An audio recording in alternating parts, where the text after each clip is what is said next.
پہلی وجہ یہ ہے کہ کچھ دن نبی پاک صلی اللہ علیہ وسلم پچھلی رات کو بیدار نہیں ہوئے، تو وحی کا آنا بند ہوا، تو کافروں نے تانا دیا کہ محمد کو اس کے رب نے چھوڑ دیا ہے۔ اور دوسری وجہ یہ تھی کہ وحی کا آنا کچھ دنوں کے لیے بند ہو گیا، 12، 14، 25 یا 40 دن علماء نے لکھے ہیں، اتنے دنوں تک وحی نہ آئی۔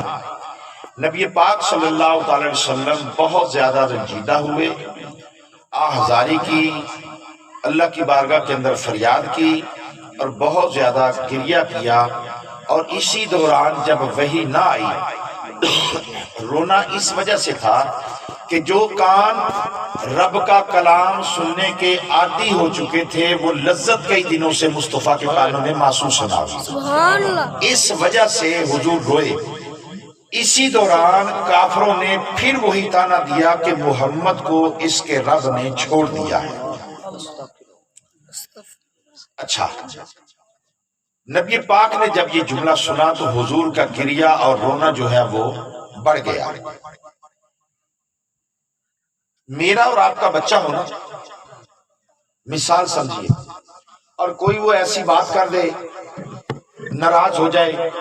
چھوٹے بچے کو ہم جب مناتے ہیں نا تو اس کو کہتے ہیں چلو کوئی بات نہیں، میں تجھے بازار لے کے چلتا ہوں، تجھے یہ لے کے دیتا ہوں، وہ لے کے دیتا ہوں، اچھا اس بات پہ راضی ہو جا، یہ چیز لے کے دیتا ہوں، یہ چیز لے کے دیتا ہوں۔ تو یہ صورتحال ہماری ہوتی ہے، بچہ چھوٹا ہوتا ہے، والد بڑا ہوتا ہے، اس کو منانے کا طریقہ جو ہے وہ والد کے پاس ہوتا ہے۔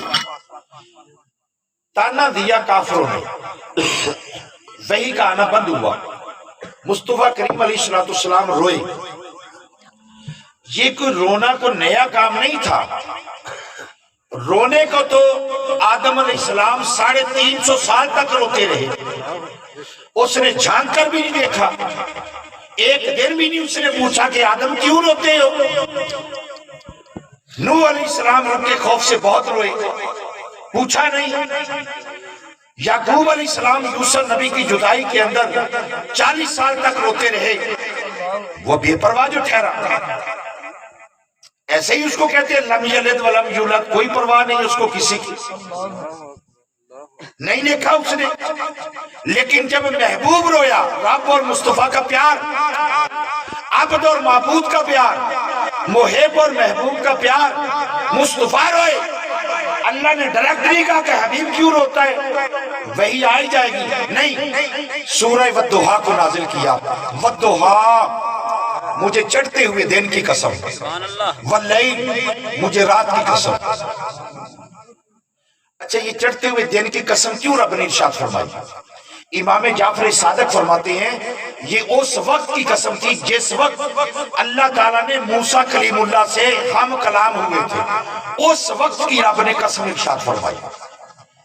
اور پھر کیا اگلی بات، شاہ عبدالعزیز محدث دہلوی اپنی مشہور تفسیر عزیزی کے اندر لکھتے ہیں والضحیٰ کا اگلا معنی، حبیب مجھے تیرے چہرے کی قسم، واللیل مجھے تیری زلفوں کی قسم، 4 قسمیں ہو گئی، والضحیٰ مجھے تیرے ظاہری علم کی قسم، واللیل مجھے تیرے باطنی علم کی قسم جس کو رب کے علاوہ کوئی نہیں جانتا، اور چوتھی قسم بلکہ 7ویں قسم کیا ہے، والضحیٰ مجھے تیرے میلاد والے دن کی قسم، واللیل حبیب مجھے تیری معراج کی رات کی قسم۔ 8 قسمیں ارشاد فرمانے کے بعد پھر رب نے فرمایا ما ودعک ربک وما قلی، تیرے رب نے تو تجھے نہیں چھوڑا۔ یہ جھوٹ بولتے ہیں، یہ کافر یہ جھوٹ بولتے ہیں، تیرے رب نے تجھے نہیں چھوڑا۔ آگے کیا کہا،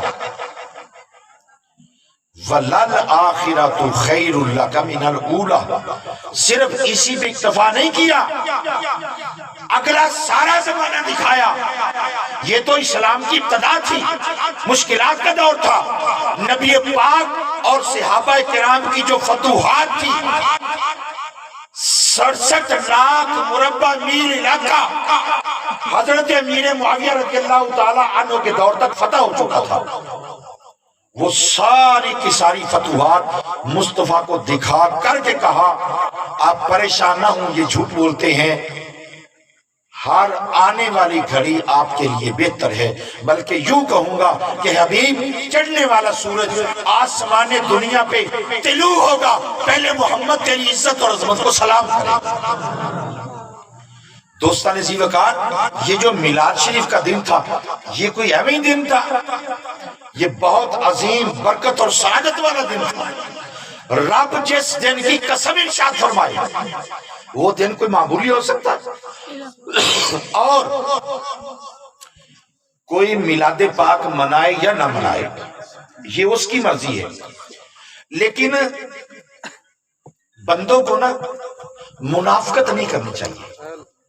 ہاں یہ سچی بات ہے، کسی پہ تنقید نہیں ہے، ثبوت اور پروف، لیکن ادب کے دائرے کے اندر رہ کر بندوں کو منافقت نہیں کرنی چاہیے۔ اہل سنت یہاں سے لے کر اپنے اکابر تک اپنی ہر کتاب کے ذمہ دار ہیں۔ ہم نے کبھی یہ نہیں کیا اس نے لکھا اس نے لکھا ہے، تمہاری کتابوں کے اندر تو لکھا ہے، پھر تم مصطفیٰ کے میلاد پاک کے بارے میں باتیں کیوں کرتے ہو؟ کیا مطلب ہے اس کا؟ میلاد کی باری آئے بندے انکار کر جاتے ہیں، معراج شریف کی باری آئے بندے کہتے ہیں خواب کے اندر ہوا تھا۔ کیا پیغام جاتا ہے یہ عالم کفر کو؟ کیا میسیج ہم دیتے ہیں؟ ایسا عقیدہ نہیں بنانا چاہیے، عقیدہ بنانا چاہیے ماننے والا۔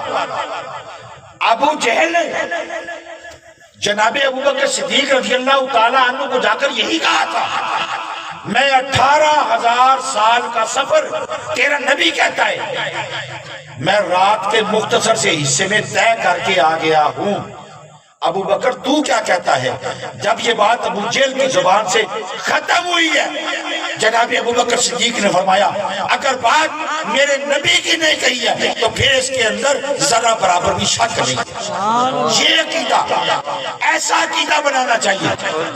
آپ کو اور مجھے کوئی راہ چلتا بندہ، کوئی دکان پہ بیٹھا بندہ، کوئی ہاتھ کے اندر کتاب لے کر کے بیٹھا بندہ یوں کہہ دے میلاد ناجائز ہے، ہم بھی دوڑ پڑتے ہیں، انگوٹھے چومنا جائز نہیں ہے، ہم بھی دوڑ پڑتے ہیں۔ حد ہو گئی ہے یار۔ عقیدہ مضبوط، اور سنی تجھے مبارک ہو، تیرا عقیدہ اتنا سچا اور سونا ہے، اتنا سچا اور سونا عقیدہ ہے۔ اپنی عقیدے پہ فخر کیا کر، کہیں ادھر ادھر جانے کی ضرورت نہیں، نہ سر جھکا کے جیے نہ منہ چھپا کے جیے، ہم ستمگر کی نظروں سے نظریں ملا کے جیے۔ یہ کیا ہوا زندگی میں اگر 2 دن کم جیے؟ ارے ہم ان کے ساتھ جیے جو شمع جلاتے جیے۔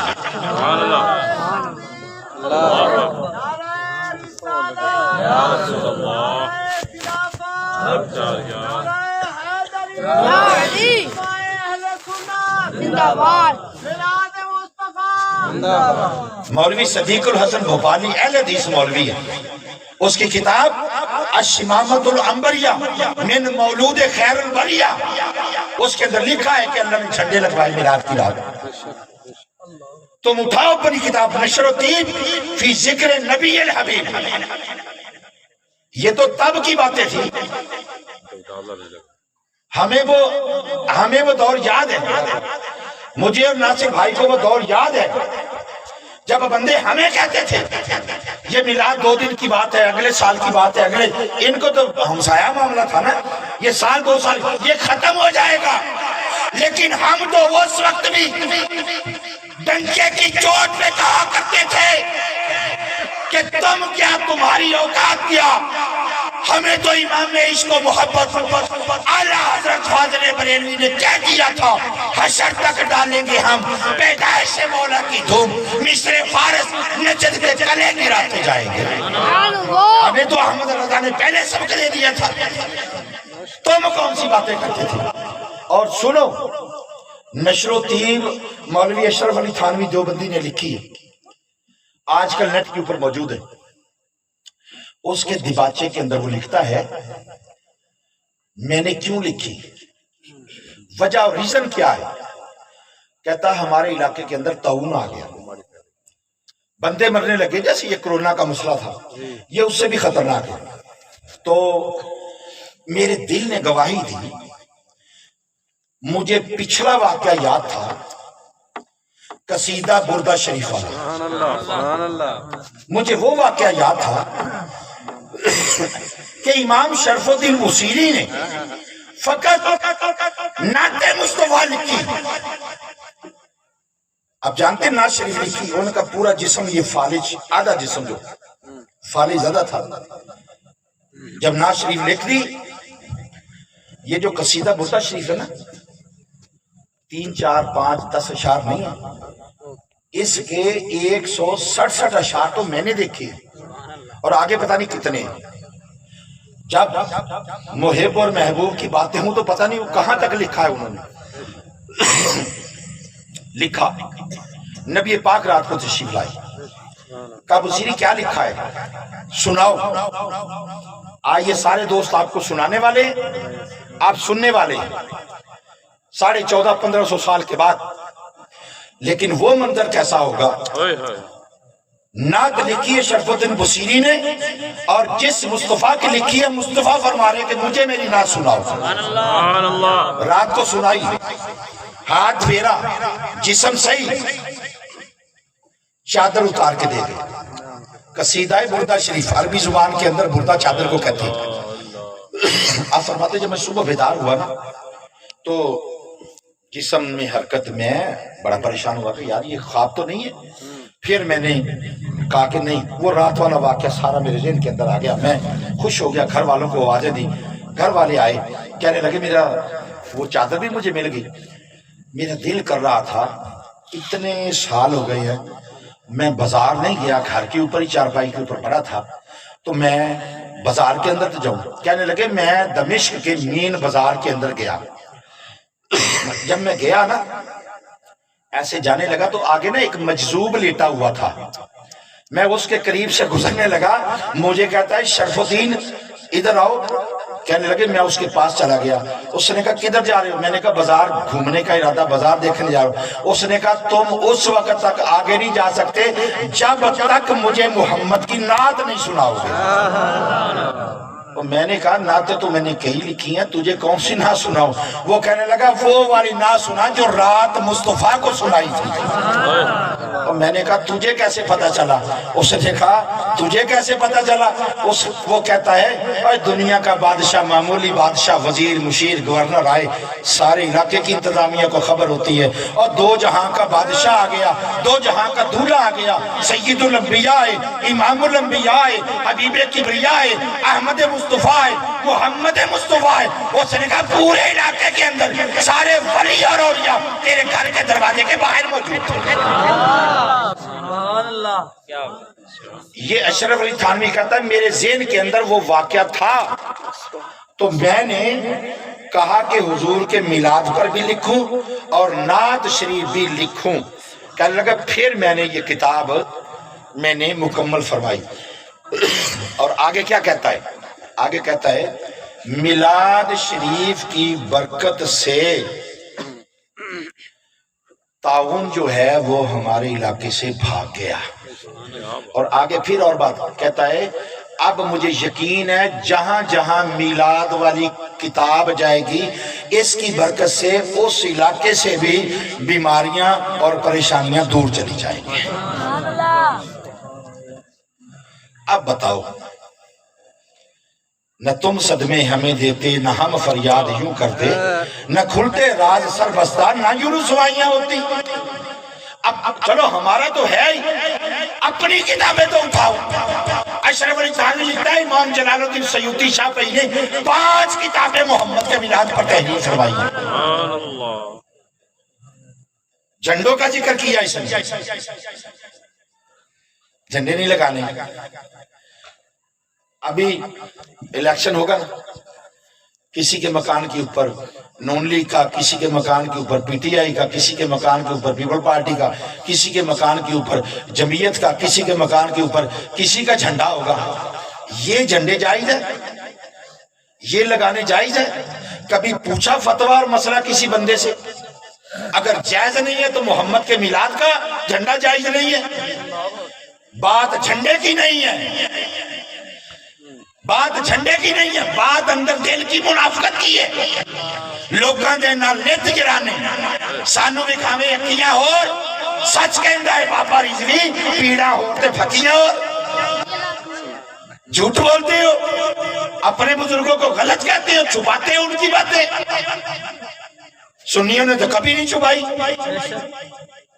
جس کے جی سنیت کا عقیدہ یہ ہے کہ جس کے جی میں آئے وہی تو روشنی پائے. ہم نے تو دل جلا کے سر عام رکھ دیا.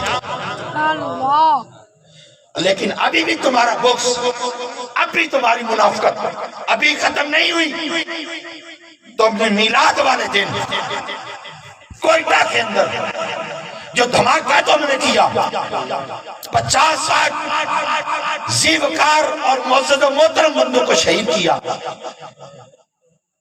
اس کا حساب بھی تو دینا ہے. لیکن یہ بات مقدر کی ہے. شیطان نے 4 موقعوں پہ رویا تھا.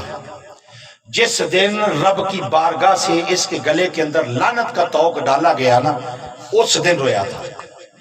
دوسرا، جس دن زمین پہ اس کو بھیجا گیا تب رویا تھا. تیسرا، جس دن سورہ فاتحہ نازل ہوئی ہے اس دن رویا تھا.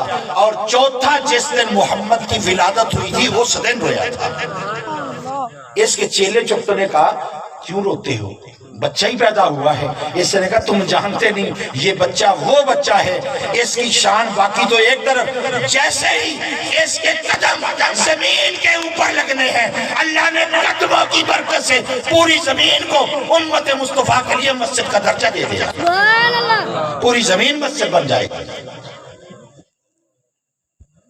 اور جو حافظ ہیں نا، ہمارے تو ہیں جو ان کے حافظ ہیں، ان کو تو مصطفیٰ کا میلاد زیادہ منانا چاہیے کہ قرآن کے حافظوں. تمہیں تو بہت زیادہ مصطفیٰ کی میلاد کا فائدہ ہوا ہے. وہ کیسے؟ جتنی آسمانی کتابیں آئی ہیں ان کے حافظ صرف نبی ہوا کرتے تھے، ان کی امت حافظ نہیں ہوا کرتی تھی. زبور آئی، داؤد علیہ السلام اس کے حافظ تھے. توریت آئی، حضرت موسیٰ اور حضرت ہارون حافظ تھے. انجیل آئی، حضرت عیسیٰ حافظ تھے. امت نہیں. محمد کا میلاد منایا کر. اللہ کے نزدیک آسمانی کتاب کو حفظ کرنا اتنی بڑی کوالٹی اور اتنی بڑی کوانٹٹی تھی کہ اللہ نے اس کے لیے فقط اپنے نبیوں کا انتخاب کیا کہ آسمانی کتاب ہے، اس کا حافظ صرف وقت کا نبی بنے. لیکن قربان جائیے میلاد والے مصطفیٰ پر جو نعمت باقی نبیوں کو ملی تھی محمد نے اپنی امت کے اندر بانٹ دی. ہر گلی کے اندر حافظ، ہر گاؤں کے اندر حافظ، ہر شہر میں حافظ، ملکوں کے اندر، عرب عجم کے اندر حافظ. دوستان عزیز وقار، ان بندوں کو تو زیادہ منانا چاہیے. بہرحال مقدر کی بات ہے. مائک میں ناصر بھائی کو دینے لگا ہوں. کوئی منائے کوئی نہ منائے، کوئی اس دن سارا دن بندے خوش ہوئے، کوئی سارا دن مدرسوں کے اندر چھٹی کر کے منہ چھپا کے حجروں کے اندر پڑے رہے، باہر نہ نکلے کہ کہیں سے آواز ہمارے کانوں کے اندر یا رسول اللہ کے نعروں کے. یہ تمہارا مقدر ہے. وہ ہمارا کوئی آیا لے کے چلا گیا، کوئی عمر بھر بھی نہ پا سکا. میرے مولا تجھ سے گلا نہیں، یہ اپنا اپنا نصیب ہے. اور پھر میلاد ہم اس لیے مناتے ہیں، ہمارا ذہن ہے، ہمارا نظریہ ہے کہ تو میرا محبوب نہیں ڈٹھا. ہاں، میں اسی کے ساتھ ناصر بھائی کو مائک دوں گا. تو میرا محبوب نہیں ڈٹھا جن ویکھ کے چن شرماوے، ادھی راتی دن چڑھ جاوے جو رخ تو نقاب ہٹاوے، جیو جاوے سیر چمن سارا گلشن سیس نواوے تے دھرتی لف لف جاوے. بجلی ڈردی کڑک نہ مارے کتے بے ادبی ہو جاوے جے او ہاتھ پھولاں وچ پاوے ہاتھ پھولاں دا مار ودھاوے اور مست نشیلے نین ہنو دے وچ سونا کجل سہاوے وچ سونا کجل سہاوے جے آنکھ اگڑے تے انج لگدائے میں خانہ کھل جاوے جے او کھولے وال زلف دے یا یوں کہ یہ جے او کھولے پیچ زلف دے راہی جاندہ راہ بھول جاوے کی اجازی اور حسن جاتا اینا زیادہ او دی چال نہ چلی جاوے کی اجازی نظر وچ تیرے جڑا آوے ہو بک جاوے خلق تیرے نے مولی دنیا کوئی بیرلا جان بچاوے آزم ایڈا سونا نبی سانو کدھر نظر نعرہ تکبیر نعرہ رسالت نعرہ حیدری جشن عید میلاد النبی